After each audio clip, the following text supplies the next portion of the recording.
Time മീഡിയയിലേക്ക് സ്വാഗതം. Iran president Ibrahim റൈസിയുടെ മരണത്തെക്കുറിച്ചാണ് ഇന്നത്തെ വീഡിയോ. ഇബ്രാഹിം റൈസിയുടെ മരണത്തിൽ അതിയായ ദുഃഖം നമ്മൾ രേഖപ്പെടുത്തുകയാണ്. ഇബ്രാഹിം റൈസിയുടെ മരണം ഇപ്പോഴത്തെ ഇത് വെച്ച് നോക്കുമ്പോൾ ഇപ്പോഴത്തെ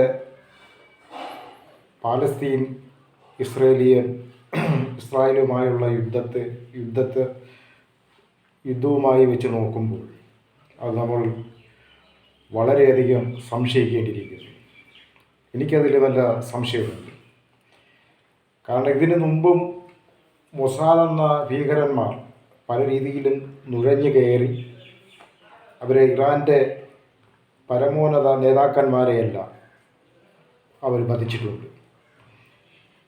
ഇന്ന് നടക്കുന്ന ഹമാസ്, ഹൂതികൾ, അതുപോലെ ഇറാഖിലെ റസൻസി ഗ്രൂപ്പുകൾ ഇവർക്കെല്ലാം സഹായങ്ങൾ നൽകി ഇന്ന് ഇസ്രായേലുമായുള്ള യുദ്ധം നടക്കുന്നതിൽ എല്ലാം അതിൻ്റെ മുൻകൈയിൽ പ്രവർത്തിക്കുന്നത് ഇറാനാണ്.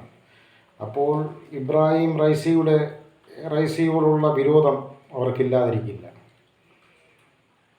അപ്പോൾ പിന്നെ അത് നമ്മൾ സംശയിക്കേണ്ടിയിരിക്കുന്നു. പിന്നെ പല രീതിയിലും വരാം. അന്നത്തെ കാലാവസ്ഥ വെച്ച് നോക്കുമ്പോൾ അതും നമുക്ക് തീർത്ത് പറയാൻ കഴിയില്ല. കാരണം മഴയുണ്ടായിരുന്നു, നല്ല മഞ്ഞുണ്ടായിരുന്നു. അത് മാത്രമല്ല 71 കണ്ടുള്ള പഴയ കാലത്ത് അവർ ഹെലികോപ്റ്ററാണ് അവർ ഉപയോഗിച്ചിരുന്നത്. ഇത്രയും ടെക്നോളജി എല്ലാം ഉണ്ടായിട്ടും പഴയ കാലത്തെ ആ സാധനമാണ് ഹെലികോപ്റ്ററാണ് അവർ ഉപയോഗിച്ചിരിക്കുന്നത്. അങ്ങനെയൊക്കെയുള്ള സംശയങ്ങളുമുണ്ട്. പക്ഷേ ബലമായി എനിക്ക് ബോധ്യമുള്ളത് ഇത് 3 ഹെലികോപ്റ്റർ പോയി, അതിൽ 2 ലക്ഷ്യം പ്രാപിച്ച് തിരിച്ചെത്തി. ഒരെണ്ണം വഴിതെറ്റി സഞ്ചരിച്ചു, അപ്രതീക്ഷിതമായി അത് അപകടത്തിൽ പെടുകയാണ് ഉണ്ടായത്.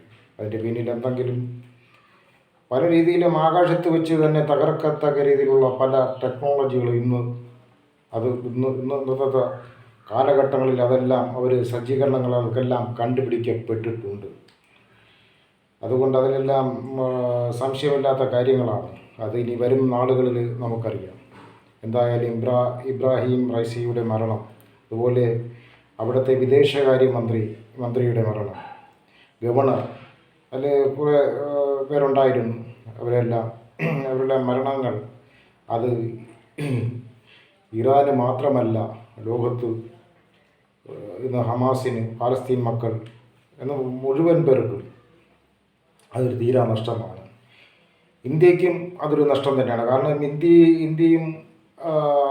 ഇന്ത്യയും ഇറാനും തമ്മിൽ നല്ല ബന്ധമാണ്.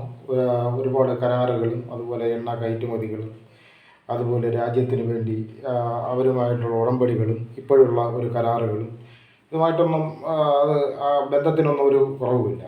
പിന്നെ കുറേ മുസ്ലിം വിരോധികളുണ്ടാവും. അതവിടെ ഇരിക്കട്ടെ, അത് നമ്മൾ നോക്കണ്ട എന്നുള്ളതല്ലാതെ ഇന്ത്യയും ഇറാനൊക്കെ ആയിട്ട് നല്ല ബന്ധമാണ്. അതുകൊണ്ട് നമ്മളെ സംബന്ധിച്ചിടത്തോളം അദ്ദേഹത്തിൻ്റെ അദ്ദേഹത്തിൻ്റെ മരണം അത് ഒരു ദുഃഖം തന്നെയാണ്.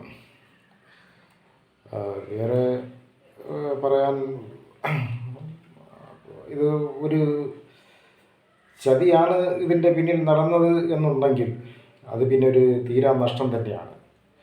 അമേരിക്കയോ ഇസ്രായേലിൻ്റെയോ കൈയുണ്ടോ എന്നുള്ളൊരു സംശയം ഇല്ല, ജനങ്ങൾക്ക് ഇല്ല. എന്തായിരുന്നാലും അങ്ങനെ ആവാതിരിക്കട്ടെ എന്ന് തന്നെ പ്രാർത്ഥിക്കുക. അങ്ങനെ ഒന്നും ഉണ്ടായിക്കഴിഞ്ഞാൽ ഇറാൻ വെറുതെ ഇരിക്കില്ല, മറ്റുള്ള രാജ്യം റഷ്യ വെറുതെ ഇരിക്കില്ല, ചൈന വെറുതെ ഇരിക്കില്ല. ആ പ്രശ്നങ്ങളൊക്കെ പിന്നെ രൂക്ഷമാകും. പറയാൻ കഴിയില്ല, ചിലപ്പോൾ 3-ാം ലോക മഹായുദ്ധത്തിലും കൊണ്ടുവന്നൊരു കാര്യങ്ങൾ എത്തിക്കുക. അങ്ങനെ ആവാതിരിക്കട്ടെ. മരണം അള്ളാഹു നിശ്ചയിച്ചതുപോലെ നടക്കും. ഒരു സൃഷ്ടാവ് ഉണ്ട്. ആ സൃഷ്ടാവ് ഒരാളെ ജനനവും മരണവും നിശ്ചയിച്ചിട്ടുണ്ട്. അപ്പോൾ ആ സമയത്ത് നടക്കും. അദ്ദേഹം ഷഹീദിൻ്റെ കൂലി ഇത്രയും പറഞ്ഞുകൊണ്ട് അദ്ദേഹത്തിനും എൻ്റെ മരണത്തെ ദുഃഖം രേഖപ്പെടുത്തിക്കൊണ്ട് ഈ വീഡിയോ ഇവിടെ അവസാനിക്കുന്നു. ടൈം മീഡിയയിലേക്ക് സ്വാഗതം.